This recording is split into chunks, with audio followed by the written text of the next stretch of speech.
মানুষ ইনসাফ করতে চায় না। যখন সুযোগ পায়, তার শক্তি হয়, তার সুযোগ থাকলে সে জুলুম করবেই। পারিবারিক জিন্দেগির মধ্যে আমরা একে অপরকে জুলুম করতে থাকি। এই জুলুম করাটা কিন্তু ছোটোখাটো জিনিস না। কোনো জায়গায় স্বামী অনেক জুলুম করছে তার স্ত্রীর প্রতি, কোনো জায়গায় স্ত্রী অনেক জুলুম করছে স্বামীর প্রতি। দুর্বলকে কিভাবে মানুষ জুলুম করতে থাকে, এমন একটি মানসিকতা আছে, এটা যে কত খারাপ, কত ক্ষতিকর, আল্লাহ তাআলা এটাকে কত ঘৃণা করেন। জালিমকে আল্লাহ তাআলা শাস্তি দেবেনই কিছু সময় লাগলেও, আর মজলুমকে আল্লাহ তাআলা সাহায্য করবেনই, এটা আল্লাহ তাআলা ওয়াদা করেছেন কোরআনে পাকে।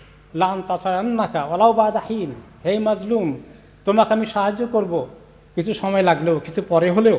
আমি কখনো কারো প্রতি জুলুম করি কিনা, দাম্পত্য জীবন, লেনদেন, আমাদের মুআমালাতের ক্ষেত্রে কেউ যদি কারো প্রতি জুলুম করি, আল্লাহ তাআলা কিন্তু বলেছেন মাজলুমকে যে আমি তোমার পক্ষে, তার বিরুদ্ধে আমি আসি, তোমাকে আমি সাহায্য করবো একদিন, তার কাছ থেকে আমি তোমার প্রতিশোধ বদলা আদায় করে নেব।